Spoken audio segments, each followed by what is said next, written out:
Hello friends! Welcome to another edition of our fantastic summer reads. My name is Miss Emily. I work at the Mooresville Public Library and I am happy to talk with you about some books that you might enjoy, all about fantastical creatures.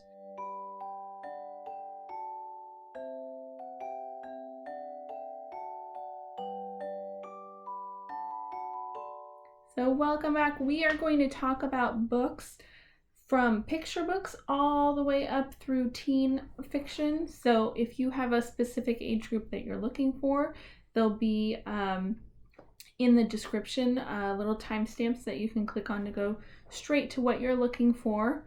But again, we are talking all about magical creatures, mostly fairies, gnomes, unicorns, and merpeople. And so we're going to start with some picture books for you. So the first picture book I'd like to share is called Fairy Science. This is by Ashley Spires. She wrote the words and drew the pictures. And this looks like an unusual fairy. Look at that. She's got goggles and a flask there with all kinds of things. So all the fairies in Pixieville believe in magic, except for Esther. She believes in science. When a forest tree stops growing, all the fairies are stumped, including Esther, but not for long. Esther knows that science can get to the root of the problem and its solution. So that is Fairy Science by Ashley Spires. Next we have a book about gnomes. This is called No, No, Gnome by Ashlyn Anstey. Gnome cannot wait to help his friends harvest the school garden, but his eagerness and excitement get him into trouble, leaving them all saying, "No, no, Gnome." If you enjoyed the silliness of Don't Let the Pigeon Drive the Bus and No, David, I think you'll like this book. No, no, Gnome. My next book is about a very special unicorn. Kevin the Unicorn. It's Not All Rainbows. This is by Jessica von Ebner. Everyone knows that unicorns are perfect. They are glamorous and glittery, and their smiles make rainbows appear. But Kevin is having a less than perfect day. First, he wakes up on the wrong side of the bed, on the floor. Then he discovers that his mane is so wild that even his super perfect hair day spray can't tame it. And the day just gets worse from there. Kevin does his best to keep his outlook sunny, but it's hard to keep smiling when everything goes horribly wrong. So that's Kevin the Unicorn, It's Not All Rainbows by Jessica von Ebner. Next we have one about a magical creature. Is it a mermaid though? This is by Candy Gourlay and pictures by Francesca Chezza. "I am a beautiful mermaid," declares the dugong as she shows Benji and Belle her mermaid tail, which is rather big, and her mermaid singing, which is very bad. Is she really just a sea cow, or could the dugong be a mermaid after all? This is set in the Philippines, and this book is about a very magical creature. But is that a dugong or a mermaid? Does that look like a mermaid to you? I don't know. She says she is.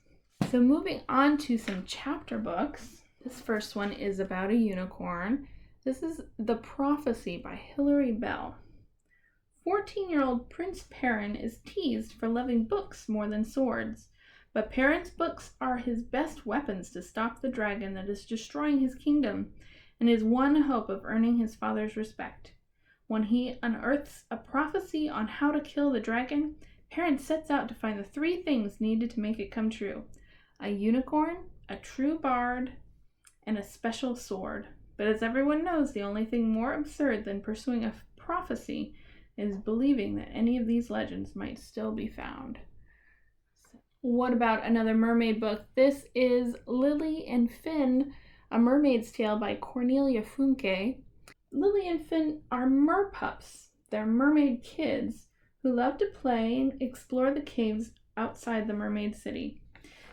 They aren't really supposed to leave the city, but that's what makes it so much fun.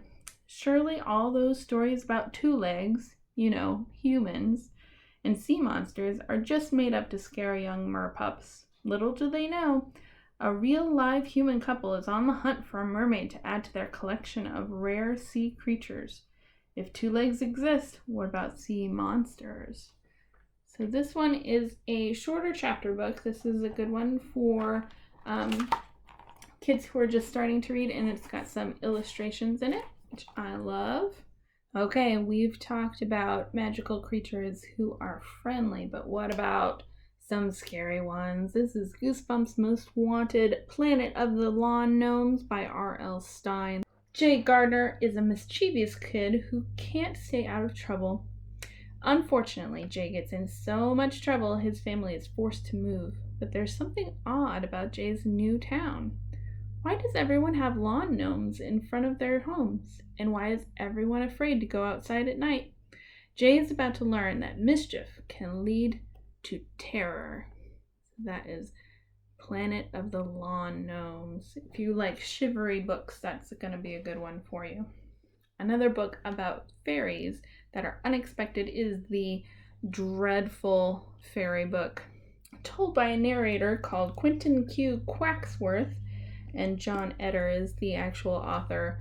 But this book is about fairies, but they're not proper fairies.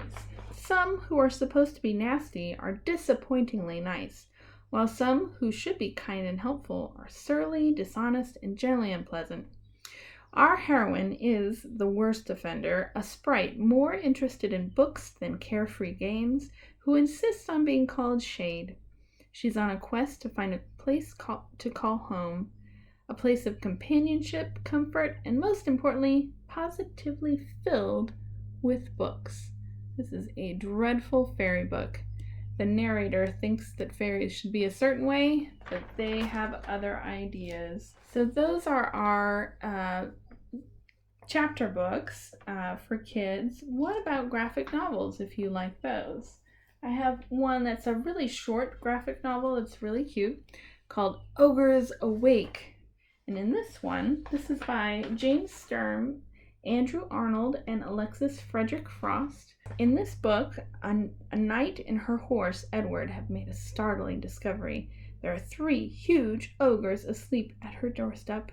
When they wake up, the kingdom is going to be in big trouble. The knight, her horse Edward, and some brave garden gnomes fight back, not with swords and shields, but with potato peelers and spoons. So this is a really cute, funny book about some gnomes who know what they're doing when it comes to ogres. My next one is a longer book, a longer graphic novel called Fish Girl.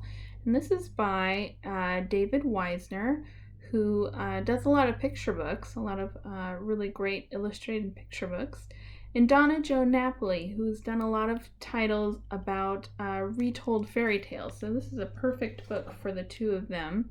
Fish Girl, a young mermaid living in a boardwalk aquarium, has never interacted with anyone beyond the walls of her tank until a chance encounter with an ordinary girl, Livia. Their growing friendship inspires Fish Girl's longing for freedom, independence, and a life beyond the aquarium tank. Can you imagine living in a tank? My last graphic novel is another fun one for young readers. This is Narwhal, Unicorn of the Sea. So, yes, it's not a real unicorn like a horse, but it's a whale with a horn, which is an actual real creature. Narwhal is a happy-go-lucky narwhal. Jelly is a no-nonsense jellyfish. The two might not have a lot in common, but they do love waffles, parties, and adventures.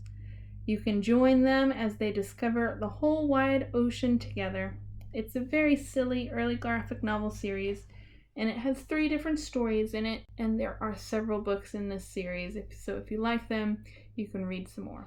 For our teen fiction, I don't actually have the books, but I'll put the pictures on the screen here so you can see. The first one is The Cruel Prince by Holly Black. Jude was only 7 years old when her parents were murdered, and she and her 2 sisters were stolen away to live in the treacherous High Court of Fairy. 10 years later, Jude wants nothing more than to belong there, despite her mortality. But many of the Fae despise humans. To win a place at the fairy court, she must become embroiled in palace intrigues, risking her life in a dangerous alliance to save her sisters and the world of fairy itself. The Cruel Prince by Holly Black. And that's also a series, so if you like it, you can continue to read. The next book is an anthology, so there are several different authors. It's called Zombies versus Unicorns. It's a question as old as time itself.